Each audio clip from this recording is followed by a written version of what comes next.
Hello, and welcome to the Knowing Show. I am your host, Christine Marie, and we are going to be talking about relationships and the potency thereof tonight. And there are a couple reasons why this topic is so incredibly important. It's so important for me on multiple levels, and a few of those are one, relationships can be our number one primary business driver. Two, relationships, when they're not strong and solid, they can actually be our very demise. And three, they are the backbone of why we are here and why we exist in the first place. There's something about this biblical concept of Eden. And it's effectively this perfect, beautiful garden in which this man exists in isolation, alone with the creator, God. And the story goes that he is with all these animals in this perfect haven, in this wonderful place. And yet it is actually coming about that it's not actually good for him to be alone. And in the biblical text, God says, it is not good for man to be alone. Therefore, I will create a helper. That to me resonates more than most any other example in any other book, any other biblical text, because that is when the world is, the story goes, it's the perfection of creation. And there's nothing wrong. Everything is beautiful and wonderful. And yet God deems it is not good for us to be alone, even though we are with God. And folks so often are kind of looking to the heavens and saying, oh, God is all we need. Yet in the biblical story, the very first story of all, it talks about the fact that man needed a companion and that it was not good for him to be alone. So relationships are one of the most important endeavors of the humankind, of the human race, of our existence itself. And this is why it is so critical that we pay attention to them and to the health of them, so that we can effectively achieve upon that which is within us, that which we are looking for and longing for. There's something about this whole concept of when we come into vertical alignment, what's the purpose thereof? And it really is for the outpouring, for the love and ability to love on others as a result of our ability to really love and tend to our own needs and to ourselves. And then we can give from a place of a more full cup. And I actually heard this analogy for the first time. I was attending an event that my team and I, together with our partners, put on for Amazon. And I flew into Seattle and was there for multiple days. And it was one of those types of events where it is late nights, you get minimal sleep, early mornings, and you're also just like vibing off of the energy. It's so fun. Plus, to do this for a global, world-renowned brand, it was so almost intoxicating. It was so much fun. And I was sitting in the back. I was one of the few women there who got to be present outside of this room full of 350 female women executives at Amazon. And I was just a fly on the wall in the back. And I heard this woman, Lisa Nichols. She was at the front of the room in her beautiful white suit and long black hair, just trailing literally down her back to her waist. She was just this force of nature. She got off the stage and was walking in between tables and just really connecting with the audience the way a brilliant speaker does. And so she gets back up on stage and she has this basin, this clear glass basin in front of her on a pedestal. On top of the basin, she has a pitcher filled with water. And next to the basin is a glass, an empty glass. She picks up the pitcher filled with water and then holds it in one hand. The basin is right in front of her, and then she picks up the glass in her left hand. And she pours water into, and actually, I think it might have even been a juice. So it was a colored substance just to really differentiate between the basin, which was glass and empty, and the glass in her hand, which was empty at the time. So she pours this red juice into the glass and she holds it up and she says, so many of us give from a glass half full. And all of us were like, yeah, that sucks. Like, look at this half full analogy, right? So obviously there's resonance there because we know how depleting it is to be giving from this place of a cup half full. Then she fills it up to the brim. And then she says, others will give from a glass that is full and well, and you give from this full place. And then she pours and pours and pours, and the juice spills out over the glass, overflowing into the basin below her, and it starts filling up until the basin itself is about half full. And then she holds the full glass over the basin and she holds it up and she says, This glass, this full cup is for you. The overflow is for everybody else. And that to me is probably one of the single most pivotal moments in my life, because that was what kind of cut through my codependent nature in terms of how I related with people up until that point. Recognizing that if I am not tending to myself, getting myself into vertical alignment, my overflow for everybody else is actually coming from the cup that is supposed to be reserved for me. And so, if we don't know and examine how to engage in relationships, man, it is going to be detrimental to our very lives, much less the lives of those that we love. And we see this over and over and over again. I see this in every single industry, with every single type of leader, in every single race, in every single religion. It is never, ever limited, ever, the need for emotional intelligence in the manner in which we engage with our relationships. And it's not just emotional intelligence. It requires, for a healthy relationship, it requires every intelligence to be activated, to be online, to be switched on, so to say, so that when we engage with our kids, we've got the physical wherewithal, we've got the emotional wherewithal. Yes, our intellect is engaged as well, so that we can have these robust conversations as our kids age and grow up. Y'all, it is so critical that we take this time to analyze the health and vibrancy, and thus the potency of our relationships, because they have so much power to be the very thing that fulfills us in our life's call, whether we're a parent, whether we're a partner, whether we're a partner in marriage or otherwise, business partner. The relationship and the health thereof can be the very thing that grows and scales the business and thus our mission, or it can be the demise and downfall of it.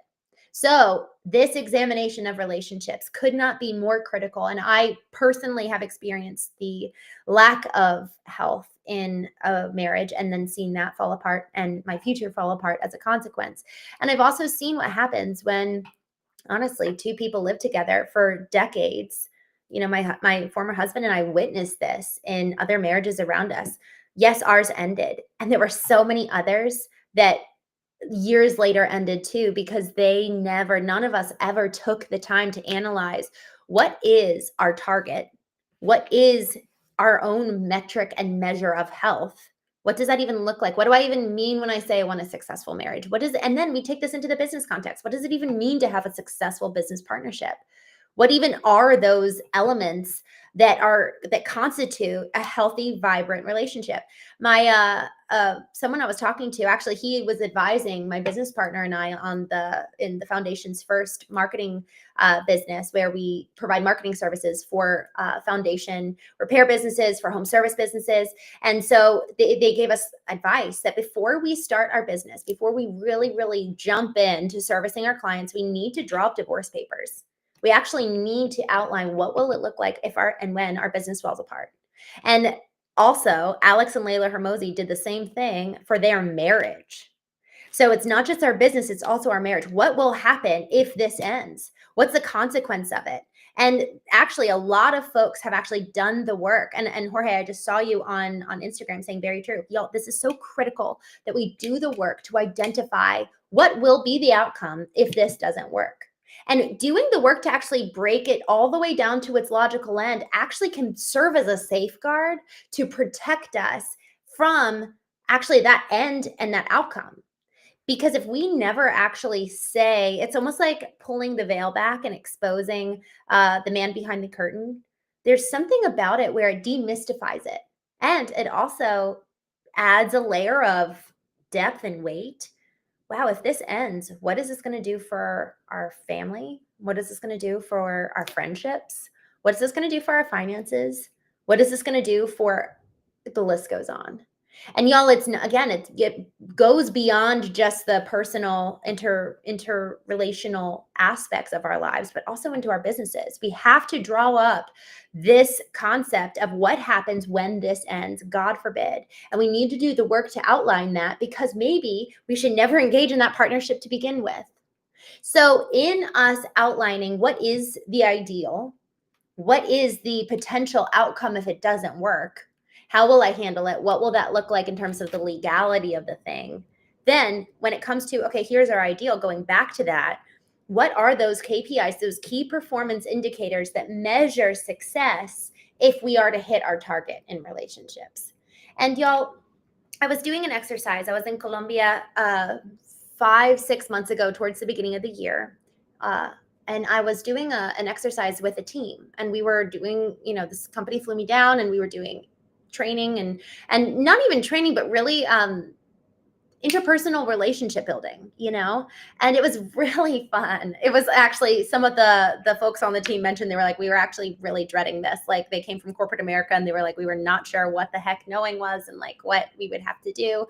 But man, we got to touch on some really, really important aspects that are critical to the way teams interact with each other and the way that they look at each other and appreciate each other. What are the shame components that we hold internally that then manifest in relationship? And so when it comes to this concept of radical vertical alignment, and how then does that translate into the horizontal world, everything about ourselves that we have yet to work through, we have yet to heal from in terms of the past, all of that comes to the table in a business setting. All of that comes into the room at the dinner table as you, as the parent.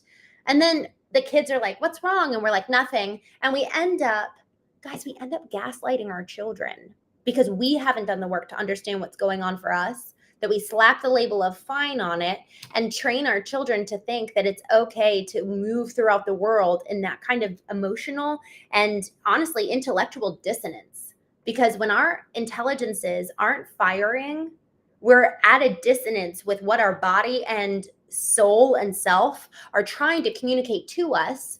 And when we don't set aside the time in this practice, so the principle of vertical alignment must be executed in the practice of it. If we're not actually taking the time to execute on the practice of getting ourselves under the guise of alignment within our construct of our ideal, then we're going to be training our children. Fundamentally, it's okay to operate in the world with our intelligences disassociated from each other and from ourselves. And we're not operating within the boardroom of all of our intelligences coming to the table and being able to tell us that which it knows.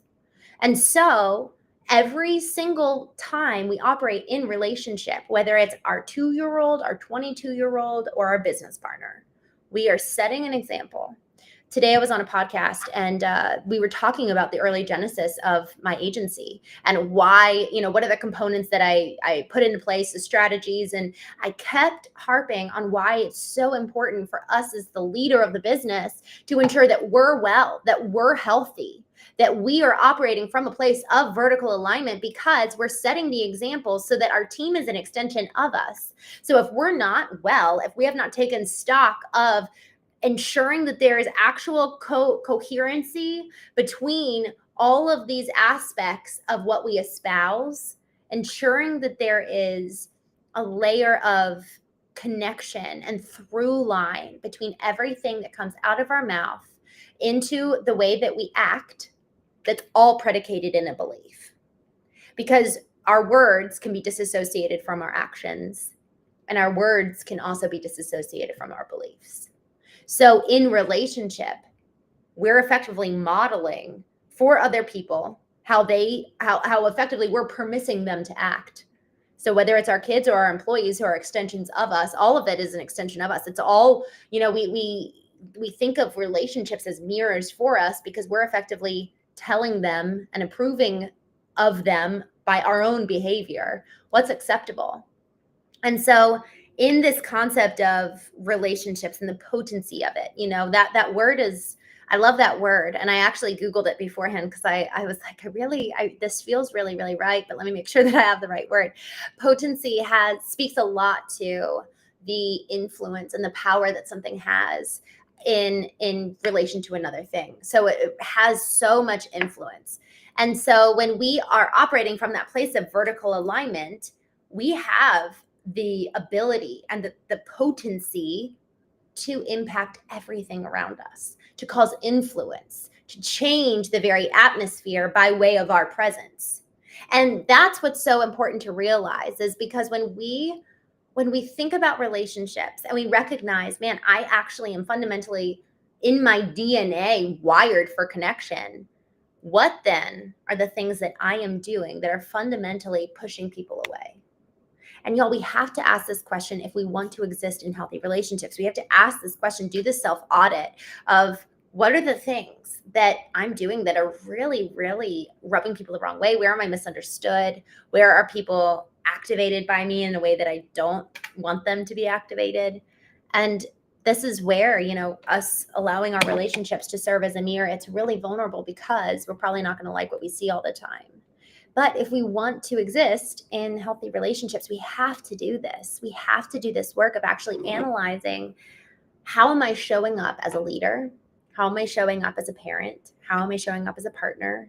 How am I showing up in with myself? Because if we think about this concept of giving from our overflow, then what's the quality of that which I'm filling up myself with? Because that's going to overflow into my relationships. And so when I was in this conversation on the podcast earlier today, just really talking about the potency of relationships, so much of my agency was actually built on partnerships, and they were built on the backbone of relationships in terms of going into the rooms physically, being in person, creating content digitally, but then also allowing for personalization in our touch points. So I want to talk about each one because each one of these three components, when it comes to building strong relationships, especially on the business front, are so, so impactful. In terms of showing up in in-person events, we got lazy during COVID.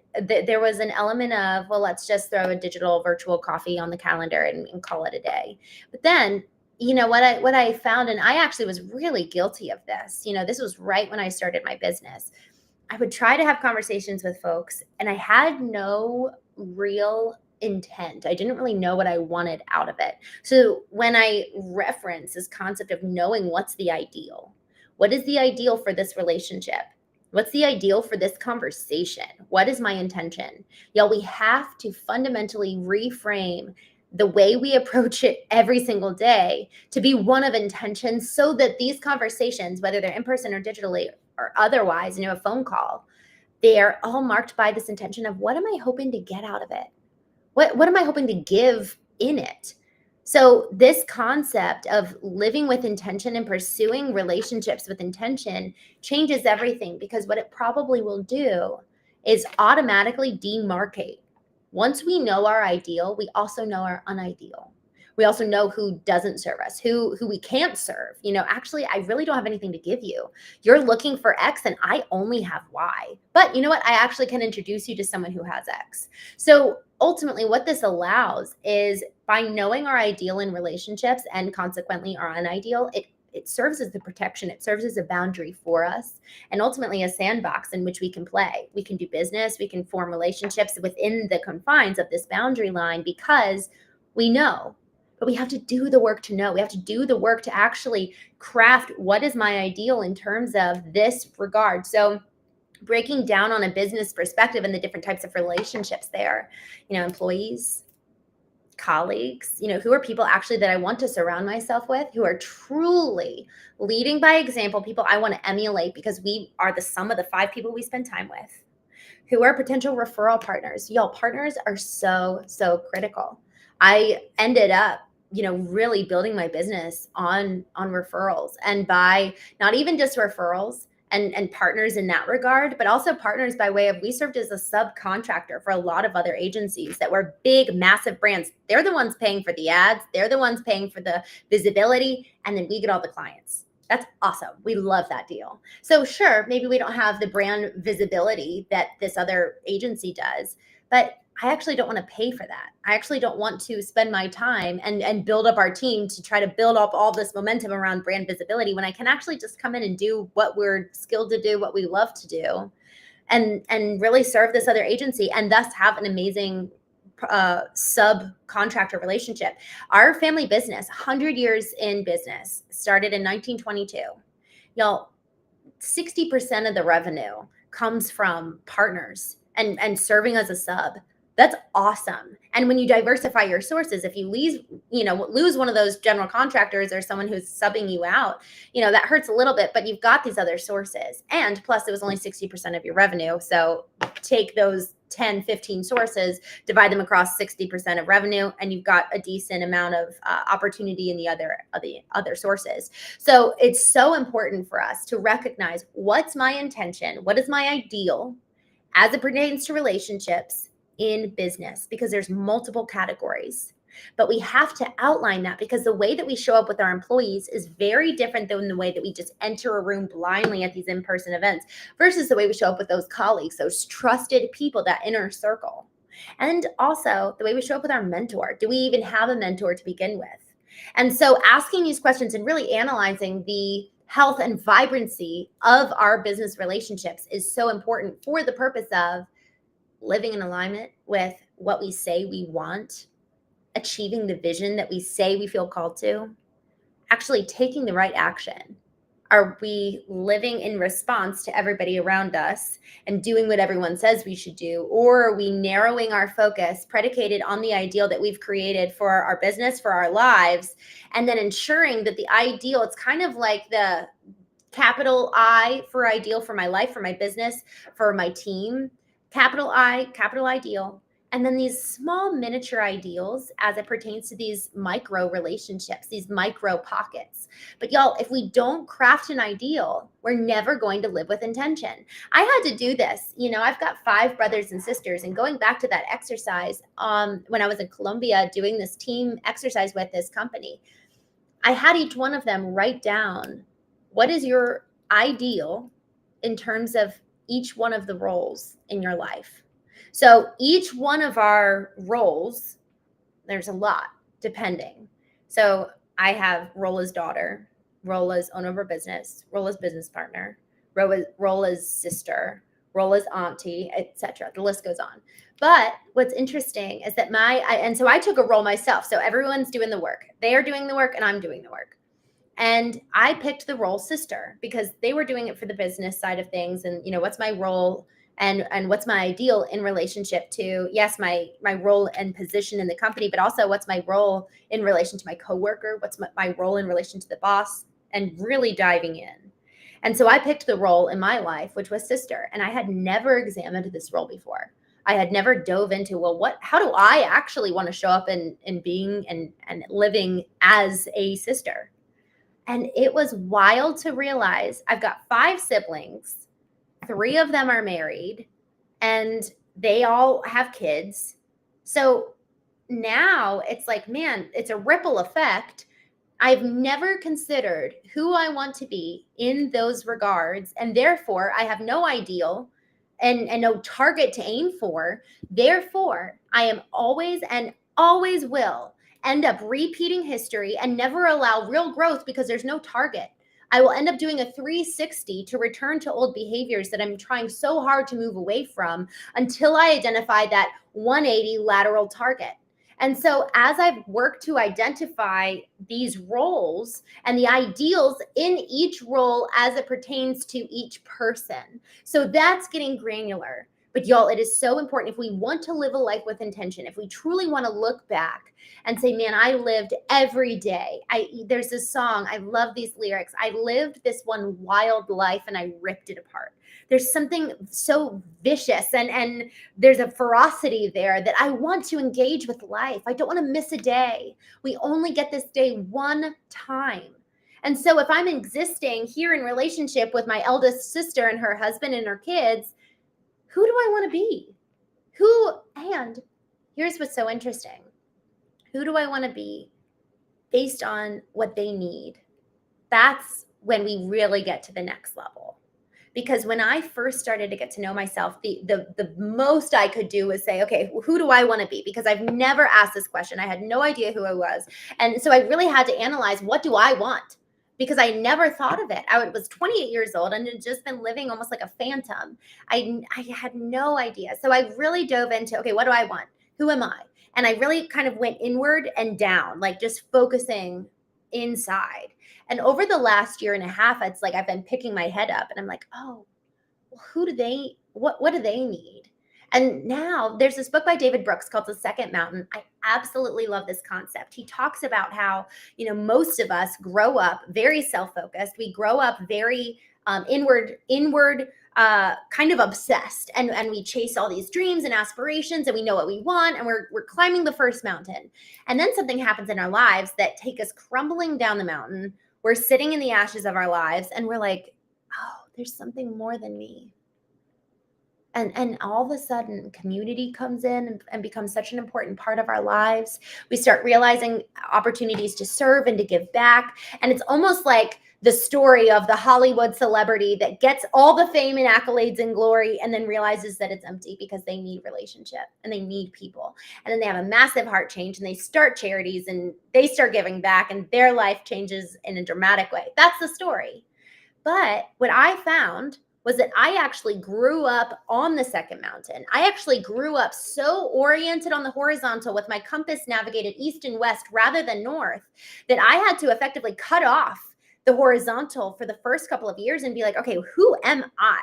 Who am I not as it pertains to who they want me to be, who they say that they need me to be, what their opinions, what their preferences are. What do I believe? What do I think? Having opinions for myself. I saw this quote by Socrates the other day where it's to find yourself, begin to think for yourself.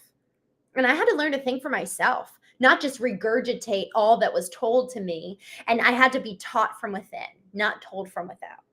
And so after I've kind of done this work of like, okay, what do I think? Who am I? Now I can go into these situations having a baseline of this is who I am. I can be authentic and not deviate away from my vertical alignment, but I can actually enter into a horizontal engagement. Yes, vertically aligned, but adjusting it to serve based on what their needs are. My eldest sister, she actually really wants peace. And she really wants this environment that just, it's almost like a sigh of relief. It's like a sigh. It's like a beautiful, melodious, and that's the environment that she creates in her home. And I know that I can show up and be the playful, fun auntie. And that's okay sometimes. But I can also show up and actually add to and contribute to the atmosphere that she wants for her home. And that's okay too. And that's not me being untrue to myself or me being fake. What it is, though, is me being socially aware and cognitive of how do I want to contribute? My ideal for my role with my eldest sister is to actually really be a safe place for her. My ideal for that relationships in particular is that I actually can go into it where I'm really kind of good. Like I've actually done the work. I show up in a way where I'm not needing something because everyone in her life needs her.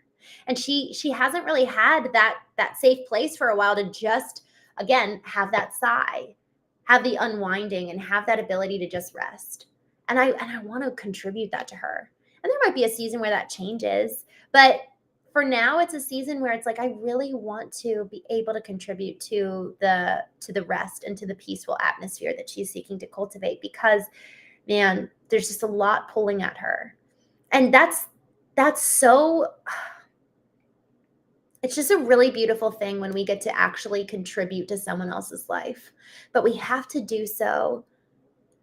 Actually, it's not even we have to. I think that the only way that we get to do so is by living with intention, having done the work to ensure that we're filled up and that we're healthy and we're whole so that our overflow looks like something that is actually adding and truly an addition to someone else's life rather than us showing up and we're actually sucking the life out of them. And we all know what it's like to be in relationship with someone who sucks the life out of us and drains us. It's actually like I'm less full than I was because you're here. And so when we're giving from, like that example Lisa Nichols gave at the event that I attended with Amazon, if we're giving from the basin that's filled up rather than the glass that's for us, we're always going to be perpetually full because we're giving literally from our extra. And then we can walk away still feeling full and maintained. We can walk away still feeling whole because we're not giving from what's been conserved for us. So then when we're analyzing our relationships, analyzing our ideal, we need to consider, so I talked about this weekend, our ideal for our inner being, how we show up in our inner self, but then also what's our ideal for the doing? What does that look like? The physical external manifestation of that inner alignment. What's the external manifestation of that alignment look like? And so in analyzing what's my ideal for this role, we have to do a similar thing. Okay, if I'm showing up in a way that's really going to serve them, how do I need to be and what do I need to do? And then, man, that's alchemy. That's really taking something that's so, oh, my alarm's going off. I don't know if you can hear that. Give me 1 second. It's right here. That's what's so exciting, that we actually can really, truly take any relationship and change it. Our relationships, y'all, are probably one of the most versatile things in our life because we have 50% of the control of it. And I think that for so long as we're not living with intention, the other party has way more control than they even realize, than we even intended for. Or perhaps worse yet, we actually have a lot more control because we're a bigger personality. And so the reality is, are we actually bearing the responsibility of the bigness of who we are? Are we bearing with responsibility the full essence of our being to illuminate in that relationship, to be a blessing, to actually be an addition to their lives? But the way that this happens is by taking radical responsibility and getting ourselves to operate in alignment, crafting our ideal, outlining what those KPIs are for health, for success in relationships, and then living accordingly. And again, it's getting specific about the roles in business, roles in our personal lives. And y'all, we wear a lot of hats, we wear a lot of roles.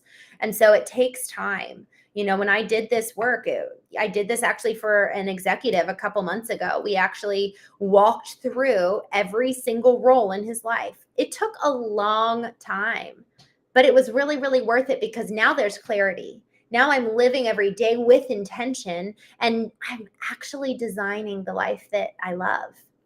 So in designing a life that we love, we actually need to do the work to design it in the first place and get minute and get granular rather than focusing at such a high level where it all kind of stays in the clouds rather than bringing it really practical. I want to design my family dinner. What does it look like every night?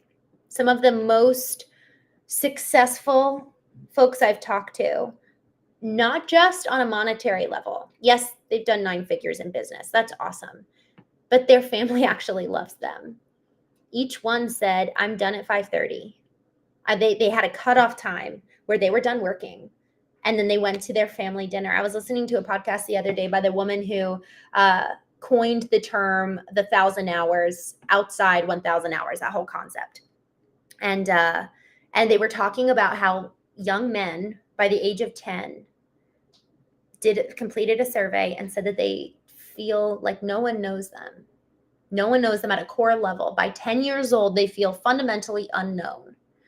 Likewise, there were studies done that found that eating one meal a day together can have colossal impact on the neurological development of a child because they're getting that personal one-to-one time in terms of building relationships. Y'all, we have to take radical responsibility to design our lives, our relationships, our family home environment, our cultures in our business. Otherwise, we're constantly reacting. We're constantly responding to the fires, putting it out. I was talking with my team actually earlier today. We've got these project plans for every single one of our clients through the end of the year. It took time to build it. But, we've got a due date of November 15th on some occasions. And it's like, oh, we've got plenty of time. Not really, because the purpose of drawing and mapping it out is that we're clear, we're intentional, but we can also get ahead. We can also do the work so that we're not living in an anxious state of putting out the fires, but we're living proactively rather than reactively. And the only way we can do that is through acting as the artist, putting on the creative hat, and actually charting out, mapping out, visioning, creating a life that we love. And we do that through intentionality, through going in and doing the work to chart the ideal for these relationships, identifying the KPIs that will get us there, the key performance indicators. But only ever can we show up in relationships horizontally when we ourselves are vertically aligned, when we ourselves are full. Otherwise, we're going to them to meet our needs where we should have met them ourselves. And I say that cautiously because that does not mean we cannot go into relationship and say, hey, would you meet a need I have? But y'all, I felt really convicted of this. Like I was in a conversation with the man I love a couple weeks ago. And I realized I was asking him to give me some TLC, but I wasn't giving it to myself. And frankly, that's hypocrisy. And I'm also not modeling the type of behavior that I want to receive. If I model it by meeting my own needs, he then has a much easier time to give it to me because he knows what I want. I cannot tell you how many times I have talked to couples, both men and women, saying they don't meet my needs. They don't give me what I want. And more often than not, there is a lack of understanding. There's a lack of clarity around what that person wants in the first place. But imagine if we were to model what we wanted in relationships, modeling how we want to be treated, because we treat them that way. And most importantly, we treat ourselves that way. If we treat ourselves at the same standard which we want others to treat us, then it's an easy boundary to say, oh, you know what, you're not treating me this way. And I know it because I'm treating myself this way. You know, I'm guilty of this. My former husband asked me, he's like, well, how do you want to be treated? I didn't know. I knew I wanted to be loved, but it was this intangible thing I was asking for. And what's interesting is that I didn't love myself the way I wanted him to love me. And I had to go repair that. I had to do the work there. And it was, I almost said it was too late. I don't know. I think that desperation causes radical action. And I don't think I would have ever come to really know myself and love myself the way that I do now if I hadn't ever lost him and lost our relationship. And so I think the goal is that we don't ever get to that place of desperation where we're forced to change, but we take action by our own intent and by our own design. And that's going into the arena. Inviting others along with us to go in and do the work, to design the life we live, and then create, the accountability that's necessary. Am I actually hitting the mark? So designing the life we love, but then also what are the indicators of success? That's where the key performance indicators come in. Am I actually doing the thing I say I want? Am I actually living the life I've espoused? Writing my eulogy was one of the best mirrors for me because I wrote it. This is what I want people to say about me. I'm not living like it. So either I need to change what I say or change what I do. And at the end of the day, if I'm changing either one of those things, it warrants a belief analysis. Let me pull my beliefs into the limelight and actually analyze under a microscope. I'm saying one thing, I'm doing another. Is it actually a belief problem? Because if I'm living out of congruency, where am I misaligned from within? We talk about the principle, the belief impacting the behavior, the principle impacting the practice. But we have to ensure that it's kind of like our words are the connective tissue between the practice and the principle and the belief and the behavior. Is there a through line with all three of those aspects? Or where are we experiencing a disconnect or even a disassociation, because the more I've awakened my intelligences, the more I've actually brought them into the boardroom where we can all sit and I can hear from each one, the more I get to ensure that I am living in alignment, and then that impacts the health of the relationships around me.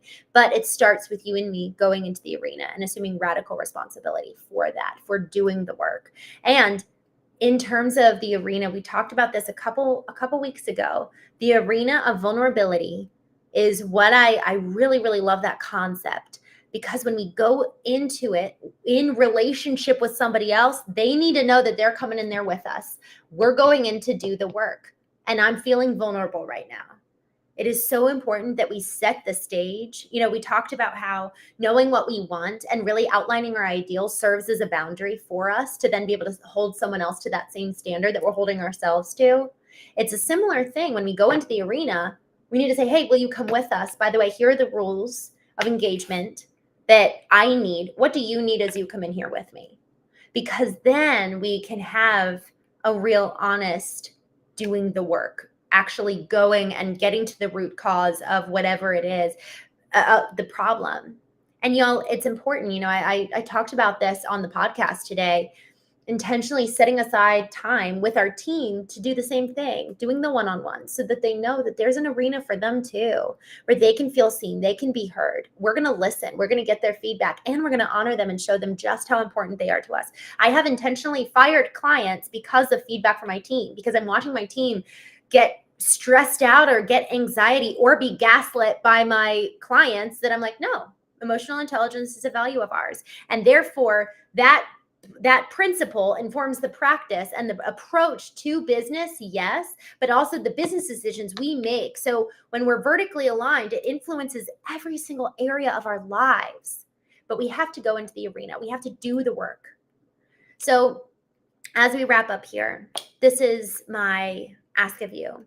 Y'all, knowing is my mission. It really is the thing that I care so deeply about. I want to ensure that leaders all around, whether they're leaders in their home, whether they're leaders in their community, leaders in the government, leaders in church, leaders in any regard, leaders for themselves, that we have emotional health as a KPI. We spend so much of our lives cultivating our intellectual intelligence, yet our emotional intelligence is probably one of the least evolved traits of ourselves. You know, we work out, we go to the gym every day, we work out our minds, but we never work out our emotions. And we're so detached from them. And then we wonder why all of our relationships are dismal, because we don't know how to engage at an emotional level. So this is my mission. Doing things like this, the Knowing Show, the Knowing Podcast, creating content, creating courses, hosting the Knowing Retreat, all of that is just so near and dear to my heart. And I've really been working on this because I hate, speaking of vulnerability, I have such a hard time with this ask. So I'm going to be brave right now. If you know someone who is looking to grow and heal and strengthen their own selves in their own vertical alignment, coming to know who they are, my life has radically changed as a result. And I'm watching my parents. My dad told me a couple of weeks ago, he was like, I need knowing. And I'm like, this is so cool. And it's so cool that my experience of that brokenness, that devastation can lead to healing, not just for me, but for others. And I've seen it happen time and time again. And it's just absolutely amazing how something that can be so painful and so devastating can truly be used for good. And so if you know someone who's wanting to do this work, let me know. I have this Knowing Arena where I work with them for 90 minutes just as an initial protocol, initial conversation. It's $450. And then they get to decide from there, do they want to do a 12-week program, or are they good? You know, from that place, from that 1 hour, or hour and a half, we really put together a good couple of next steps forward. I give them vertical alignments for 7 days that they can do on their own, and also leading up to our conversation. And then we give them a playbook to move forward, because y'all, it is so important. It is so important that emotional health and emotional intelligence and the pursuit thereof becomes a core cornerstone in our life, just like the development of our intellectual intelligence, the development of our physical intelligence, and for some people, the development of their spiritual intelligence. Our relationship with ourself is one of the most important relationships we can ever invest in. So if you know someone who is interested in doing that or needing that, please let me know. And I just really care about this work. It's life-changing. It really is. And so in the meantime, I have a gift for you, 21 days of vertical alignments. Go to verticalalignment.com and I will drop that in the chat here. And I feel so privileged to have these conversations with you all every day. So with that, I will see you tomorrow on The Knowing Show.